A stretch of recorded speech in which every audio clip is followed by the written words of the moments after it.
Hauser, but they can't chase their own man. They're going to leave it all to the other teams. There's Robert Hessink in third position there in the yellow jersey, still riding at the front. He doesn't need to mix it up with these guys, Phil, but he wants to make sure that he keeps out of any chance of danger and an accident at the final few kilometres. Absolutely, and on this stage today, it's a complicated rule, but if he gets inside 1.8 miles to go at 3 kilometres with this group and falls or crashes, he will get the same time, so therefore he cannot lose the race. And that's what he'll be thinking at the moment. He's got to get inside that last 2 miles of this circuit. You can see on the left-hand side, two teams of two very fast sprinters have got themselves a good organisation. The lime green jerseys are Liquigas Cannondale. They've got the man just behind in the green jersey, and that, of course, Peter Sagan. He's won 4 stages of this Amgen Tour of California so far, and he's still hungry for one more. Well, we'll all have to cheer for Heinrich Hausler, who's finished second 4 times to Peter Sagan.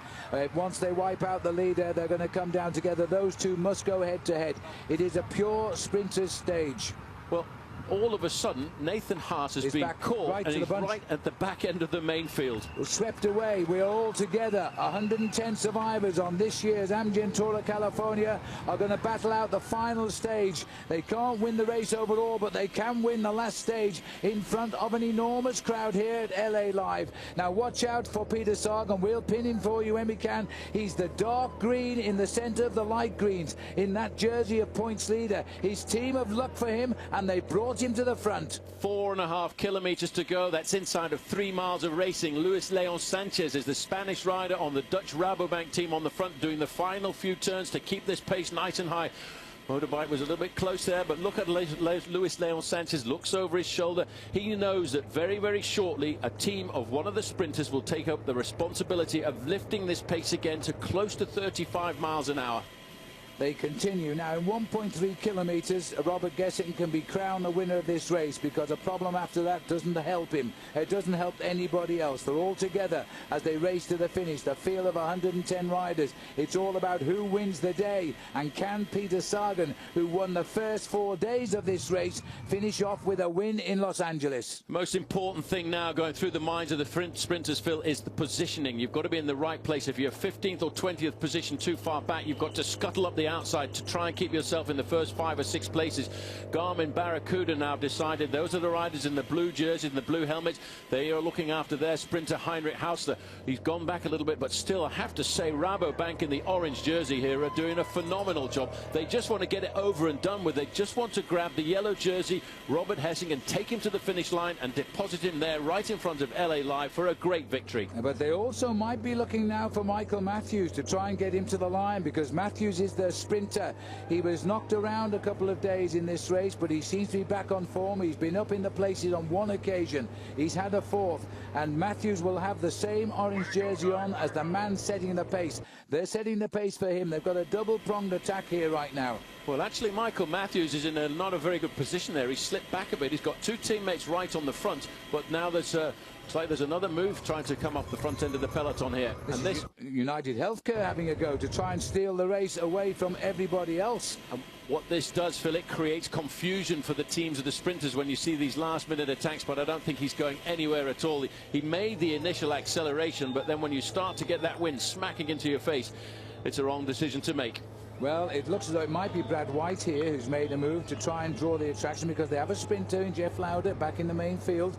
But look at the lumbering big gears of the men in orange as they bring up, and on the left, those light blue jerseys are the team of Tom Bonen, the big sprinter from Belgium, who is currently the world's #1 ranked rider this year. He came here to win at least 1 stage and has won none. He's now moving up to the front. He's going to take Sagan on. Well, I tell you what, this is the moment when you've got to keep calm if you're a sprinter. You've got to trust your teammates. You've got to expect your teammates to slowly move you to the front end of the peloton. When we go around the corners, you can't touch your brakes if you're a sprinter. You've got to make sure you don't touch them, because if you do, you slip back down that line of riders into 15th or 20th position. Then you've got to use energy to get right back up to the front again. I have to say that Omega Quickstep have got a very good organisation. These are the riders in the pale blue jerseys. At the back of that line will be Tom Bonen. You bet your life he's right. He's the big man on the left, the last of those boys in the turquoise tops. That is Tom Bonen there. Also behind him, Heinrich Hausler is getting in position. And here comes the rush on the left too of the black-topped riders from Orica Greenedge, bringing forward Lee Howard and Robbie McEwen as they get into the last 1.5 kilometres now. This looks like they've got it well organised. The team from Belgium, Omega Pharma Quick-Step, have got Tom Bonen last of their group. This is called the lead-out train, and what they do, they sacrifice themselves. The man on the front will ride as hard and as long as he can. They're inside the Kenda 1 kilometre to go mark now. They're going to take less than 60 seconds to get to the finishing line. The riders of a team like that, like Tom Bonen, they'll peel off one by one, and in theory, then they let Tom Bonen. But look how it's getting squashed around the corners there by the Liquigas riders in their lime green jerseys. They're trying to set it up for Peter Sagan once again. Sagan is in there. He is the darker green of the lime green jerseys. There he is, far right now. He's moving himself. That's an XG rider gone onto his shoulder. So there are two riders possibly. That's Fred Rodriguez who's moved up there. The sprinter on Team Exedy, right on the shoulder of Sagan. They're both waiting. They're going down 600 metres.